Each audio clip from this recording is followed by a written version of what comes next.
It's August 2012, and the Oral History Criminology Project, in collaboration with the American Society of Criminology, is pleased to bring you a conversation with Margaret Zahn. We come to you from her office here at North Carolina State University, where she's been professor of sociology since 1995. Throughout the course of her career, she's been recognized for her work in a variety of capacities, one of which was she was ASC president in 1998. Also the same year in which she was awarded fellowship in the organization. The American Sociological Association has also recognized her accomplishments through the Spivak Award for the Study of Violence in 1992. In 2009, her book, The Delinquent Girl, put out by Temple University Press, earned the Choice Award for Outstanding Academic Book. Now, throughout her career, she's been engaged in administrative capacities throughout for 18 years or so. Most recently as Division Director of Violence and Victimization Division at the National Institutes of Justice, 2000 to 2001. Also as Acting Deputy Director of the NIJ in 2008 and 2009.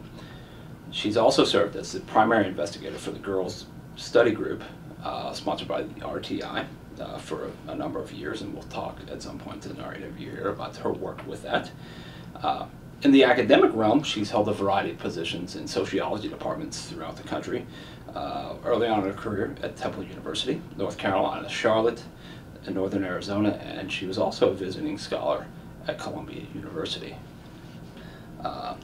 Now, when telling a story of someone's life, it often helps to start from the beginning. Could you tell us a little bit about, is there anything in your biography, in your past, that led you into criminology? I really became interested in it when I was very young. I was 13 and was friends with a boy, and at that time he was arrested for stealing a car. He had stolen that car with 3 other boys. Those 3 were upper middle class, had money. He was from a poor family. He went to jail, or went to a detention center where he was beaten very badly. When he came back a year later, he was a changed person, and it always bothered me what had happened to him. And as a result, I decided I would pursue a degree in corrections at Ohio State University to try to make a difference for kids who'd been, I think, very badly treated by the criminal justice system. And so that's how that's how I began.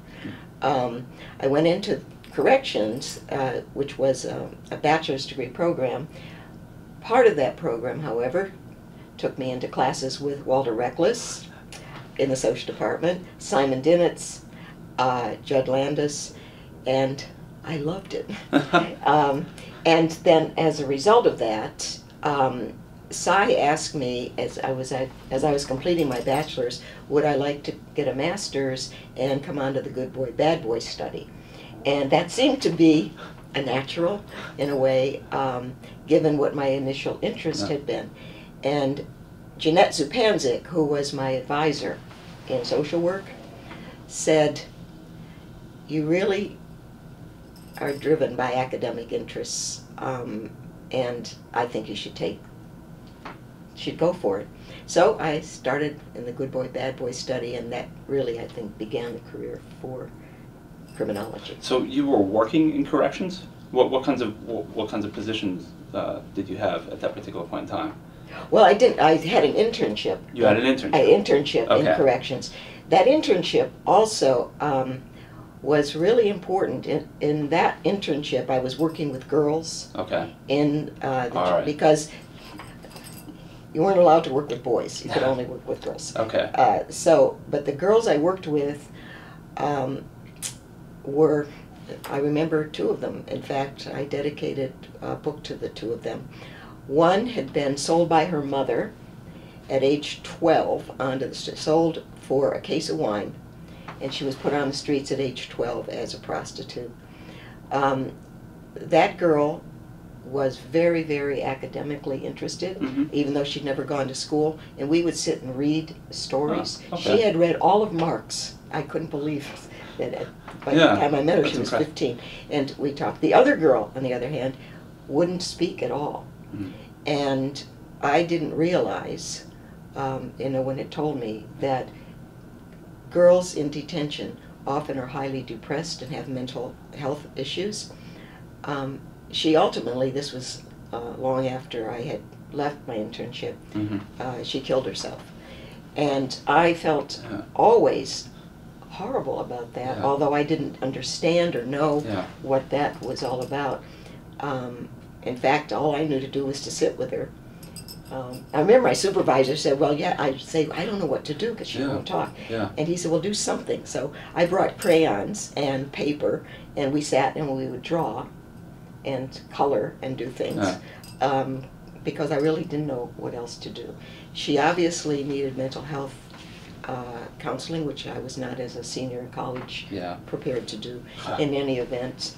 But that was my experience in corrections.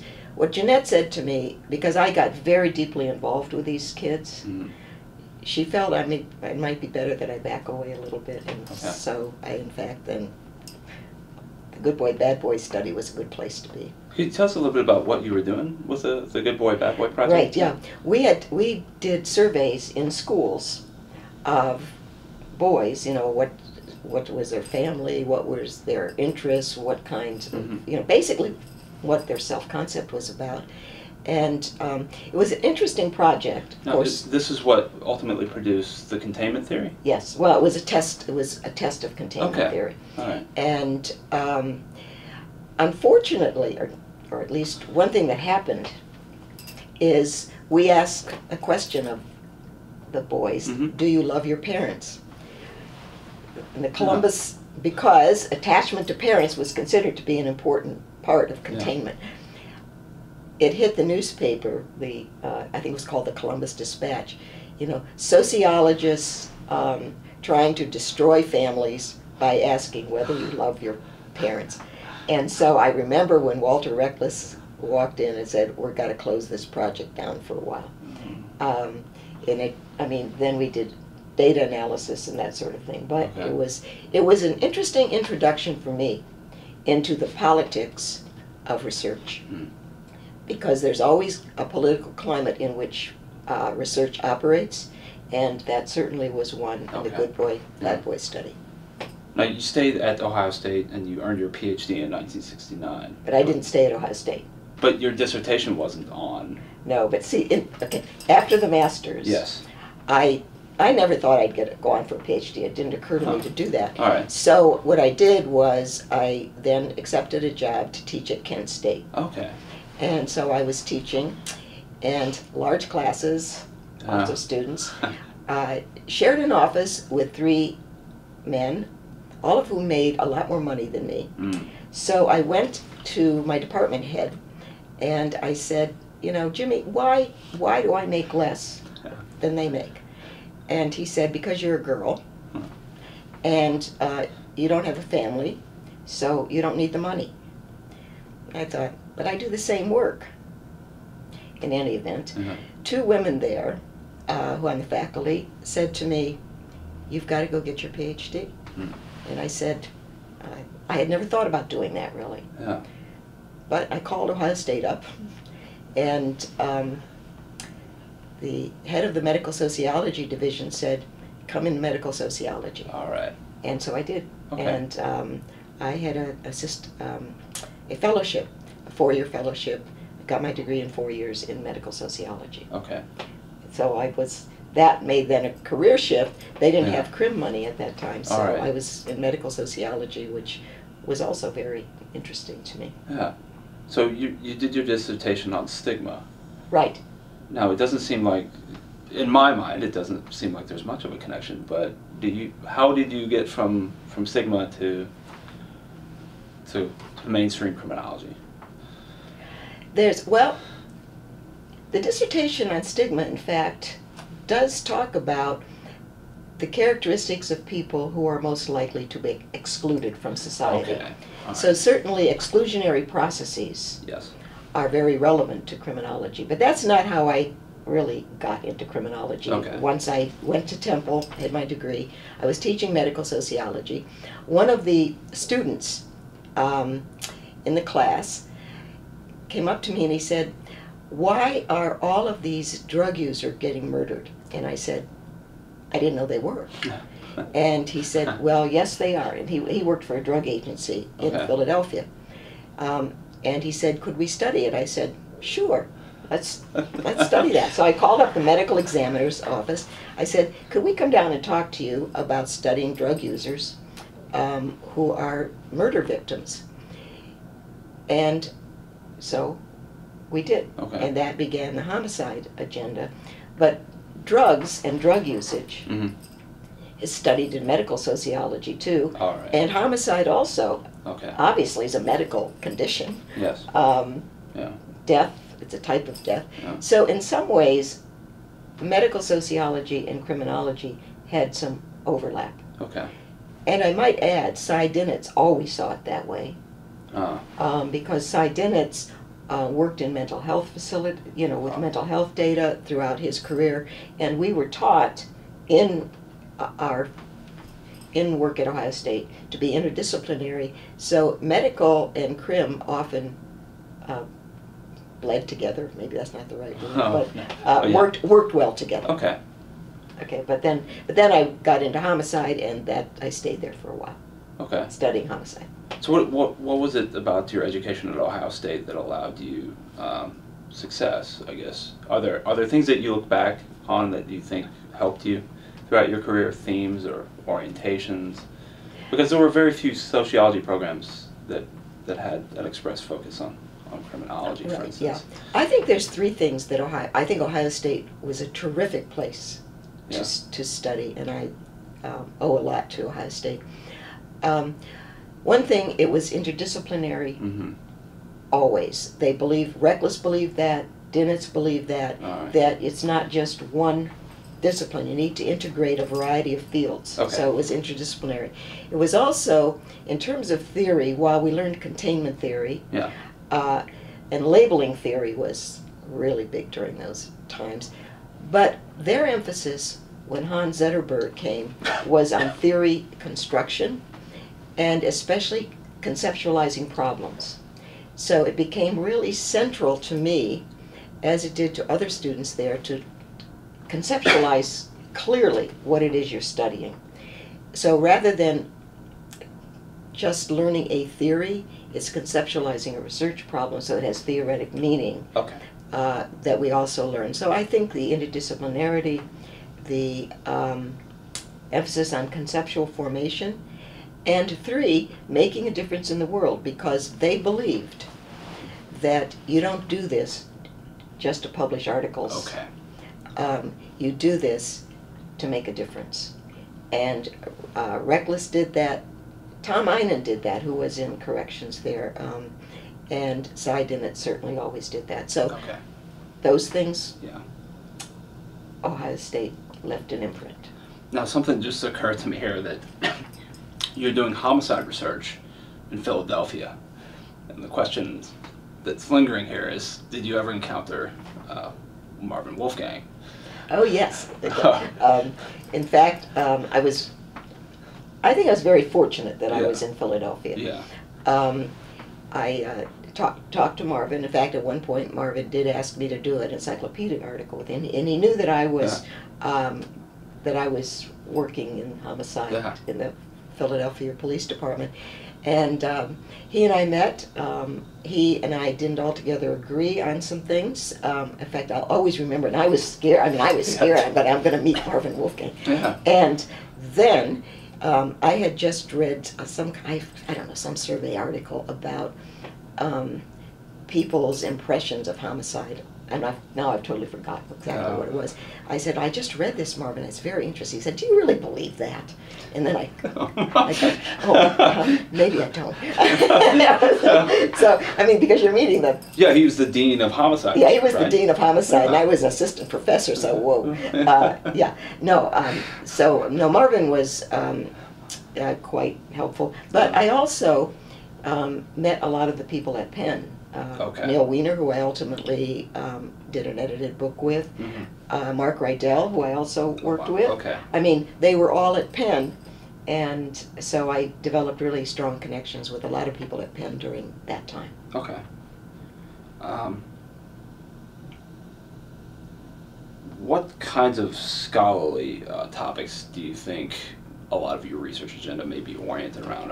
Is there one abiding theme that everything informs, one central question, or are there several different things that discrete questions that you think you've answered? I don't know which questions I've answered. I certainly have, I think, opened the door to some questions. Okay. For example, in terms of homicide, we haven't paid enough attention to types of homicide. And so much of homicide research has been, I think, repetitive rather than cumulative. Okay. Except in the area of family homicide, where, because we focused on that type, we have made some advances in terms of understanding it. Where we have been lacking, and I did an article early on this, is stranger homicide. Okay. And I think I had hoped that would open up, that we'd learn more about stranger homicide as a type, because it varies in a variety of ways. Obviously, the killing of strangers one-on-one is different than the killing of a bunch of strangers in a movie theater, or killing strangers in a high-rise building in New York, where there's 4,000 deaths. So what is the killing of strangers about? How does that differ from other kinds of killing? And what kind of theory will help us best understand it? I think is a question that's important to ask, and I don't think I certainly have well answered it yet. The other thing that I think, well, in terms of homicide research, that I did some work on, but hopefully my current work will expand on, is the social context of homicide, how that varies from city to city. Chicago homicides are different than Dallas homicides. I learned this early on when I went to Dallas after studying Philadelphia. I said, how many gang homicides do you have? And they looked at me and said, what are you talking about? They didn't have any gangs in Dallas, at least at the time. So context and culture of cities impacts homicide. The other thing that impacts it, and can, is public policy. And I think the field has moved on public policy in relation to homicide rates to some extent, but the thing they've missed, and it's something I put in a report to the National Institute of Justice, what they miss is that police departments can bring down homicide rates by policing business zones, including startup companies as well as established companies, because protecting the economic structure of cities is critical to their future, and police policy and public policy can help that. They have tended not to do that. They have tended to focus only on protecting individuals as opposed to protecting structures or economic structures. So I think there's work to be done in the public policy dimension of homicide rates. But I don't know if that answered your question or not, or too much. So you've done an awful lot of work exploring homicide as a phenomenon here in terms of its context and how to properly gather data and things along those lines. Now, how did you become part of the girls' study group here? How did that come about? Okay. With the interest in gender, more specifically here. I've always had some, although it was never a central focus, I always had some interest in gender. Early on, I did a study of drug-addicted Puerto Rican females. I did the female homicide victim early on. However, the girls' study group came as really an opportunity. Pam Lattimore called me and said she was going to take another position. Could I take over on a temporary basis a division at RTI? I said, sure, I'll help out. Okay. So I went to do that, and what came across the desk was a request for proposal on bringing together what's known about delinquent girls. Mm. And so I put together a team of noted experts. All right. Peggy Giordano, Candace Crutchnet, Daryl Steffensmeyer, Bob Agnew. I called them up and said, could we form a girls' study group that would basically pull together all the information that's known and chart a new course for girls?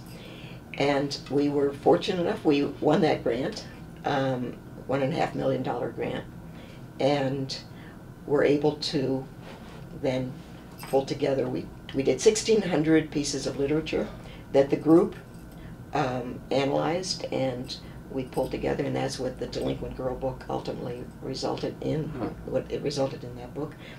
And I think what's so good for me is that it also got me back to where I started. Remember the girls? Yeah, all right. And I am now moving forward with that agenda. Okay. We are analyzing data on gender-responsive programming in a state, which I can't mention, and we're going to write the report on Labor Day weekend, next weekend. Oh. We will write the report. I don't know, maybe I can give the findings now. Or maybe I better not. No. Sneak preview. Yeah, right. A sneak preview is gender-responsive programming may not have major impacts on recidivism. But we will see after the analysis is complete next weekend. Well, it sounds like it's pointing in the direction of unanswered questions.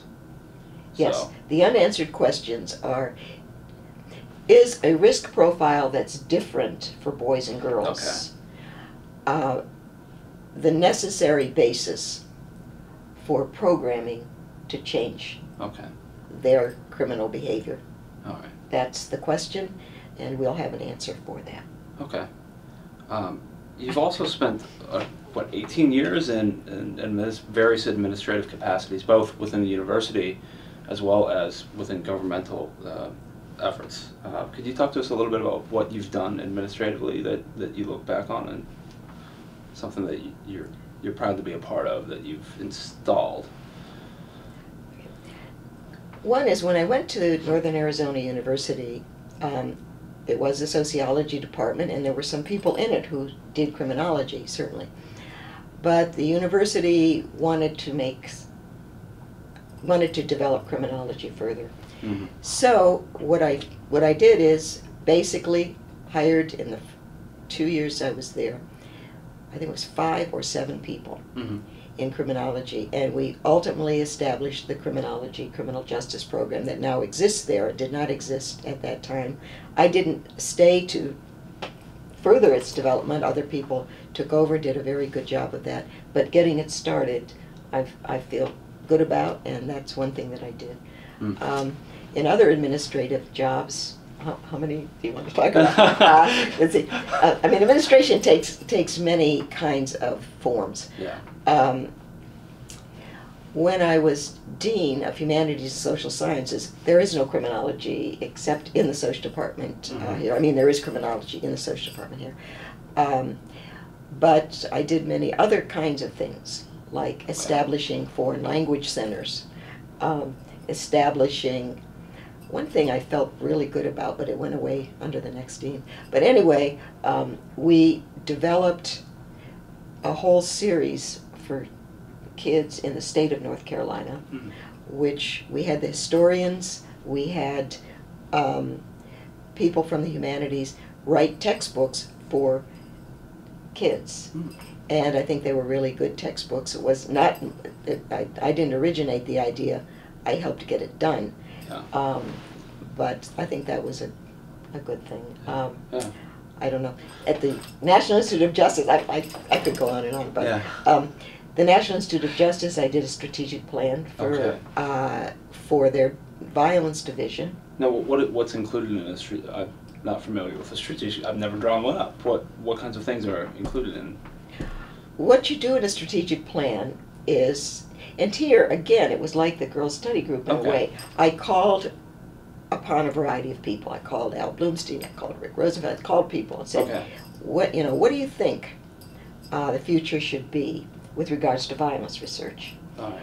And after consulting with people, I then wrote a plan that I thought what the next research steps should Okay. be. All right.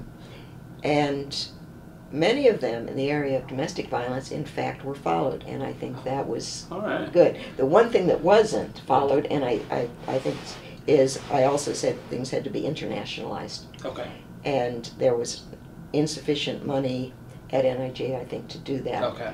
But that was an important component of the plan Hmm. as well. And I feel good that they followed it, Okay. to some extent, the Violence Division did. All right. Over the course of your career here, both in administration within the university structure and government and your scholarly output, you must have seen an awful lot of transformation within criminology. Could you tell us a little bit about how things have developed over the course of your tenure? In criminology, a Yeah. lot has changed. Yeah. First of all, it has grown enormously. Grown in terms of students, grown in terms of number of programs, grown in terms of journals, it's grown enormously.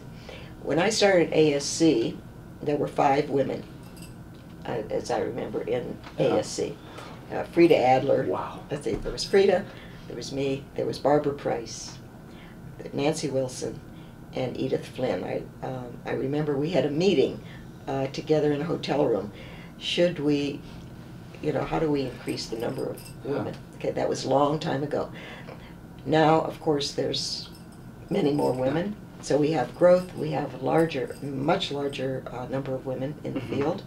We have more work going on, obviously, because we have more people. And it's a very dynamic field, increasingly interdisciplinary, and so I think there's been a lot of changes, and all for the good.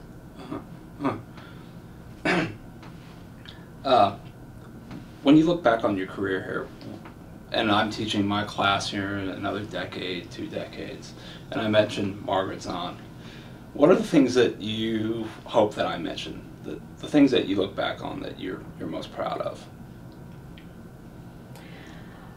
One, I hope you'll mention the Delinquent Girl book Mhm. and the information it contains about girls who become delinquent and what kinds of things we need to do about that. So I would hope you would mention that. I would hope that when we get this next Homicide book done, that you will mention that homicide is an ongoing problem. It has many dimensions, and you can look at stranger homicide, you can look at family homicide. We need to continue to study that in order to bring down the incidence of Okay. it. Yeah. Excuse me. Now, over the course of your career, you've offered ideas and suggestions in terms of what the field ought to be doing. You built infrastructure. What do you think the lasting contributions of some of these have been? How have they been received? Where have you met with success, and where would you like to have achieved more, or seen things progress? In terms of infrastructure? Yeah, Let's it's see. just sort of like an evaluation on what you've done. Well, some of that is sort of behind the scenes, I Yeah. guess. One thing that I had a conversation many years ago with a young psychiatrist who happened to be working at the Centers for Disease Control Mhm. at the time. Again, with relation to homicide, we weren't getting much money from the Justice Department. I mean, they always have funded some, but I don't know, it didn't seem to have the kind of traction I had hoped it would. Okay.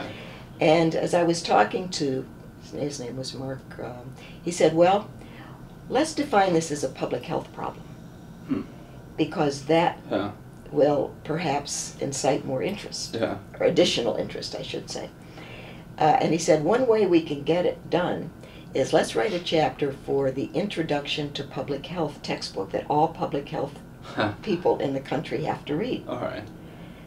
And so he and some of his colleagues there and I did do that. And I think, although, obviously he's the one who propelled this forward, CDC increasingly define it as a public health problem. Mm-hmm. And in fact, at the present time, I think there's more money comes out for the study of some of these violence things from CDC than perhaps even NIJ. So that may be a lasting thing that happened, which is infrastructural, so to speak, but came from an idea early on. Other infrastructure things, well, of course, the department at Arizona, Northern Arizona. Other kind of infrastructure, at ICPSR, there is the 8-city homicide data, which I spent 2 years of my life in these cities collecting. I wish it was used more, to tell you the truth. But that database is there for people's use, and I think that's an infrastructure kind of development. It's one we're going to build off of in our current study. Because some of those people who were found guilty of murder then, that was my study, how many years ago? A long time ago, are now out. And we're going to interview them during fall break, which is now 2 weeks away. All right. And we've got 10 interviews set up. Okay. And what we're going to look at are the redemption strategies used by these homicide offenders. And it's a follow-up of that large database that is at ICPSR now. Okay.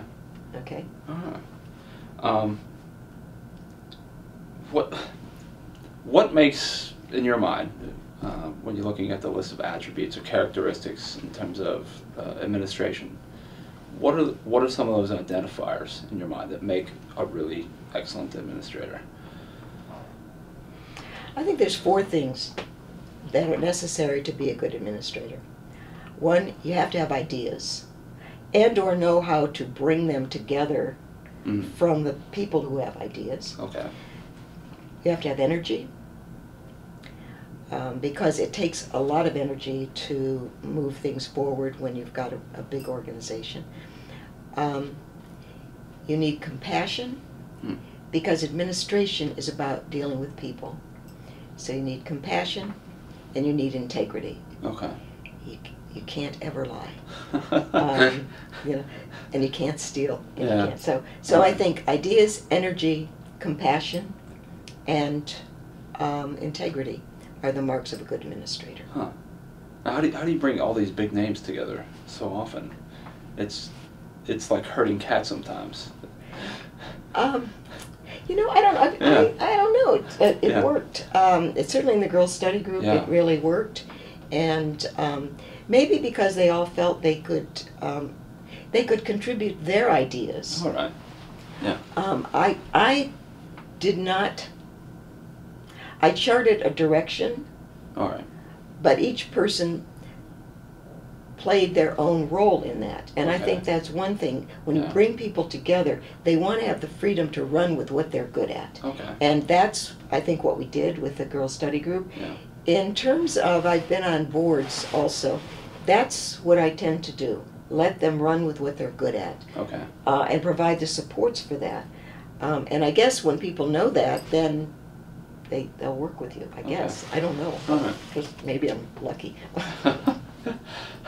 What do you, switching tracks here, what do you think, what would you tell somebody like me or somebody of my generation here who's just coming out in terms of what makes for a successful career in criminology?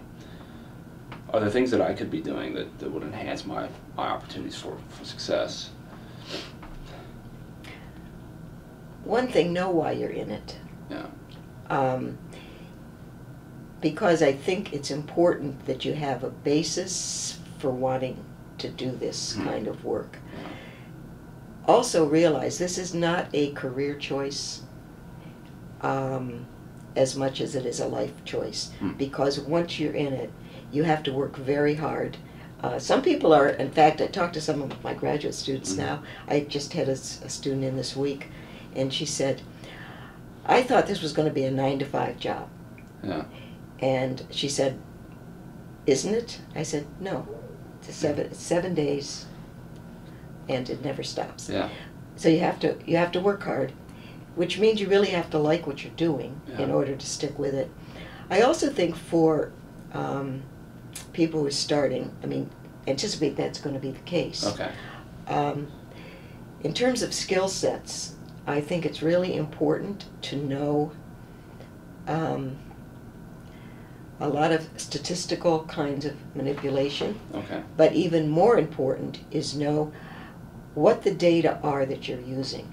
How were they constructed? Who constructed them? Mm-hmm. What their limitations are? Because simply to do statistical analyses of data that you don't know what it represents doesn't lead us very far. Okay. And so, and that means being on the ground with your subject. I also think that's what I advise all of my students. Be on the ground. For example, one of the people I'm working with now had never been in a detention center. Yeah. So I said, we're going, because we're studying girls who are in detention. Yeah, yeah. Okay, so we go. He walks in, he said, they're in shackles. Yeah. I said, yeah. And he was very surprised by that. When I worked with detectives on the homicide thing, I worked with the detectives. Yeah. I followed them around town. I went to murder sites. Yeah. I went to autopsies. Yeah. And I took some of the students I was working with to autopsies. Yeah. Oh, wow. And one fainted on the floor. I said, that's what murder looks like. Yeah. Because it does. There's blood everywhere. Yeah. So I think don't just keep your hands clean in that sense. Know what your data are, what it is you're studying from the ground up. Okay. Not just out of the databases. Okay, that's not a good lesson. Okay. Over the course of your career, you've mentored quite a few individuals. Could you tell us a little bit about what they're doing now, and what kinds of things did you hope to impart on them that you are proud that they're implementing at this point? In terms of mentorship, most of my colleagues, of course, mentor PhDs to go into the academic world. Yeah. I was not even teaching for 18 years of my career because I was in administration. So some of my mentoring really is different, I think, than many of my colleagues. All right. At Temple, we had a lot of people, for example, who were career people or were interested in things other than an academic career. So I'm very proud of one who's the vice president of a research center now. Another one is head of a drug agency in Philadelphia. Another one is working in the Library of Congress, in research in the Library of Congress.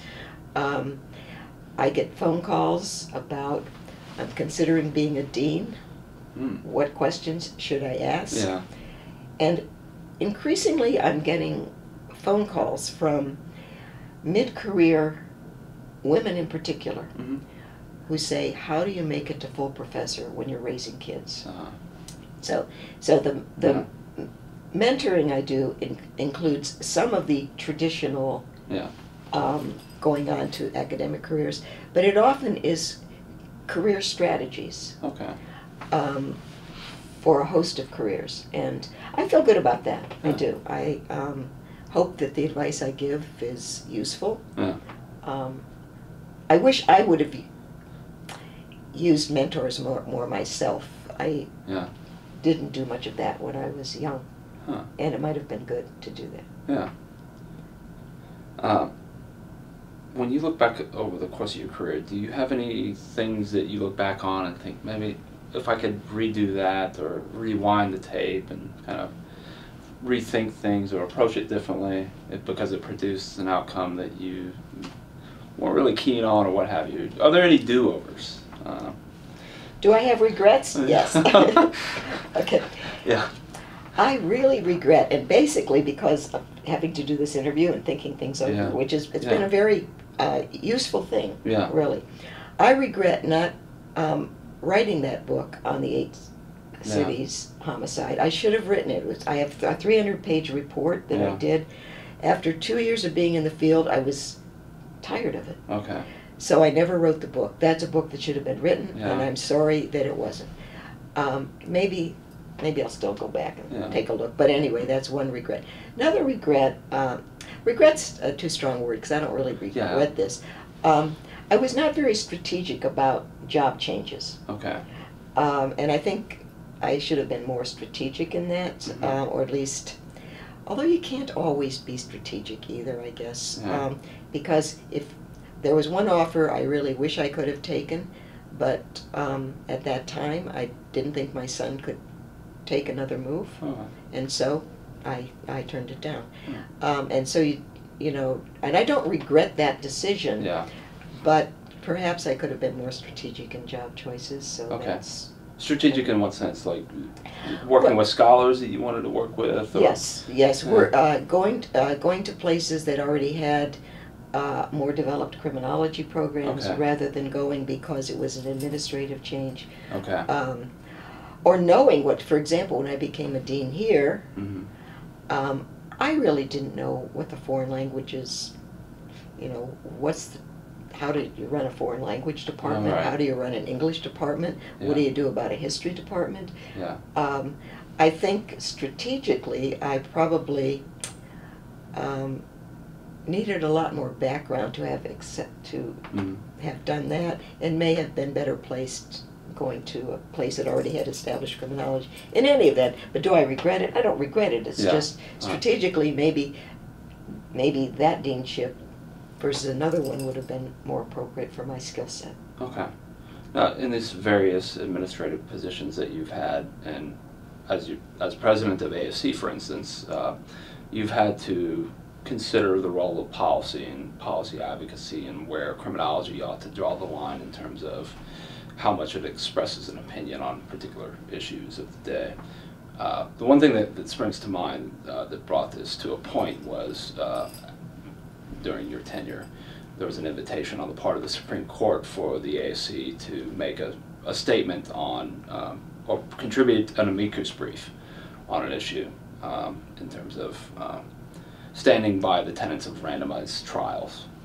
Could you tell us a little bit about your thinking on where we draw that line, and what criminology's role is? I've always felt from very early on that criminology has a major role to play in public policy. In terms of that brief, I believe Jim Short was president at the time. I was incoming president, and I think David Farrington was vice. I don't remember exactly. However, in that particular case, a scholar in Florida was going to do a randomized controlled study of a domestic violence intervention program. The judge tried to stop it, saying you can't withhold treatment from somebody. And we took the position that until treatment is proven to be a treatment, that in fact you have to do randomized controlled trials in order to get proper results. And we were prepared to go to when we developed that, to the Supreme Court of Florida. We didn't have to because he ultimately backed down, and she was able to do her study. I think that was a very important role for ASC to take. I think, as do a number of my colleagues, that there's also been the contention for years that we do need to be public policy relevant. I think that's one thing that makes us a very viable field, is that we're public policy relevant. I think we've got to base it on scientific evidence, and I think that evidence has to be well crafted. And we're certainly moving more in that direction now than we did in the past when we first talked about doing that. So the science of criminology has improved over the course of your career. So does criminology have much more credibility on campus now in terms of ensconcing or solidifying its place within academia? Yes. Okay. Yes, I certainly, I'm not sure how many PhD programs there are now in criminology. I think there's something like 29 or 30 of them. nationwide. When I started, I think they were all in social departments, except for Florida State perhaps. But in any event, yes, it has a great deal of credibility. And one of the reasons, I think, is because the disciplines of this century are going to be interdisciplinary rather than disciplinary based. All right. And criminology is interdisciplinary. Okay.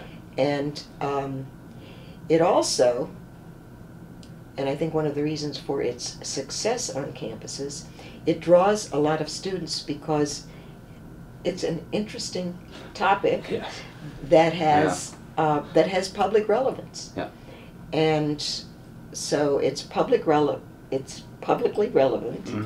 It's interdisciplinary, and it deals with problems. Those are the characteristics of a successful discipline in this century, and criminology has all of those characteristics, in my view. When you look out at criminology as its own kind of self-contained discipline or field,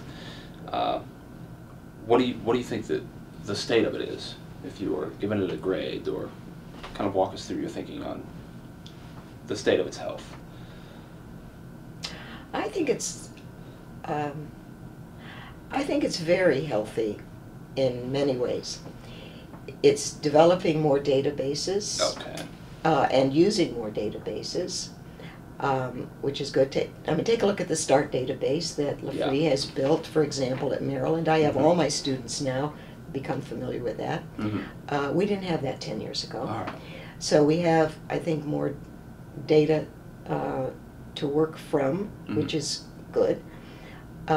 We have more people. We have more journals. Yeah. One thing that does concern me, however, about the field is the emphasis on as many articles as you can get in order to obtain a position. And so you put 20 names on an article. Or, well, maybe that's exaggeration. Maybe that's exaggeration, right. right? That's exaggeration. All But well, certainly much work is really teamwork as opposed to individually based. So that's quite appropriate. But but I think the emphasis on the quantity of articles, which I think some places in fact use, maybe needs to be dialed back a little bit to deal with broader contributions to the field, I think. But that's sort of a minor point. I think the strength of the field is really great. Okay. Are there questions that you think the field, looking out into the future here and kind of attempting to forecast what things are on the horizon there that you think are really interesting and compelling? There's a lot of questions and a lot of development that I think will occur and is starting. One is in the international area. So the international arena is opening up, although not as much as I would hope, partially because of funding difficulties. But it will also bring culture back in more, I think, more mainstream. Not that culture's not there, but we've emphasized structure a lot. I think structure and culture are working together, so I think there'll be more work on that. I think there will be much more experimental. The experimental aspect of the field is really moving forward, and I think that's a very good development. Not everything can be a randomized control. In fact, we're doing a paper right now on where it can't work, as well as where it can work. So I think it's good that we'll have more experimental designs. I think we have to bring in a lot more economics. And we also need to understand their modeling better. So we need more in economics. And if you'll let me take a quick look over here. Geography. History. And maybe because, if we look at the historical dimensions of crime, it was very high, back to homicide, very high in the medieval times. And I think we need to look at the structure of violence in various societies and across long time periods. All right. To determine what are the cultural, structural changes Okay. that bring about changes in violence rates. Yeah. I also think in terms of the future, our theories have been very oriented towards individuals. Okay. You know, why did so-and-so do this? You know, were they contained, self-control, Right. opportunities, whatever you want to talk about, rational choices. Mm-hmm. Collective violence with terrorism, All right. I think is going to open our theories to new tests and Okay. new challenges. And I think that's good. We have tended to, and I think that may be an American tradition of focus on the individual.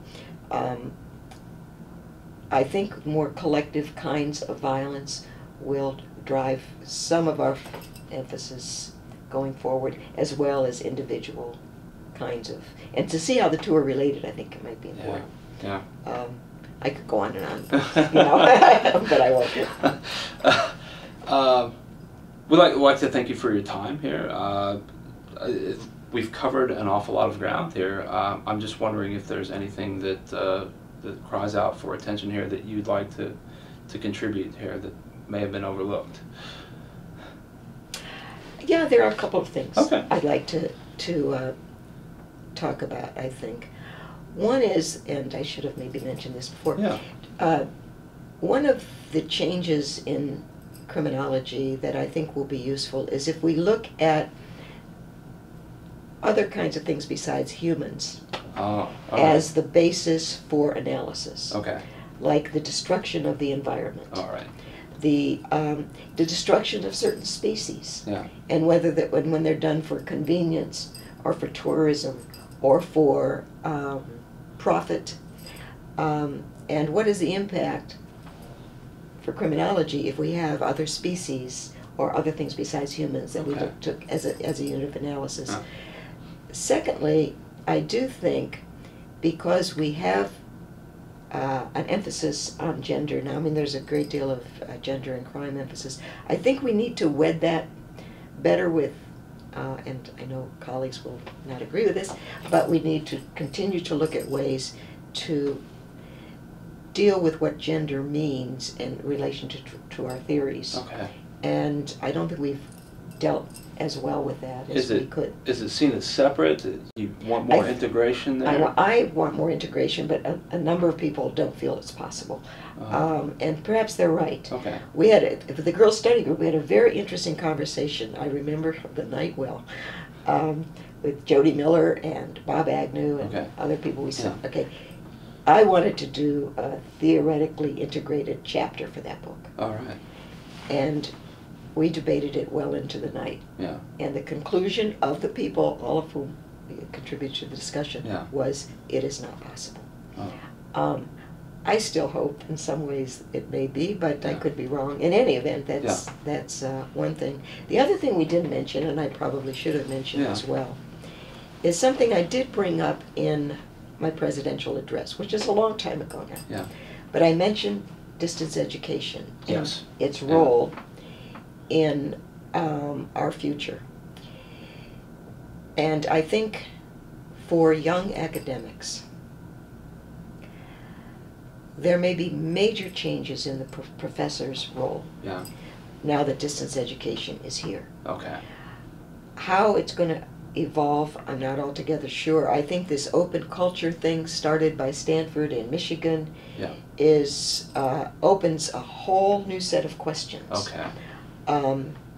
And so I think we need to, in fact, I would like to see ASC do some white papers, and I think I asked for this 10 years ago. You can tell you can ask for things, never happens. But anyway, to do a white paper on criminology in the distance education marketplace, if you will.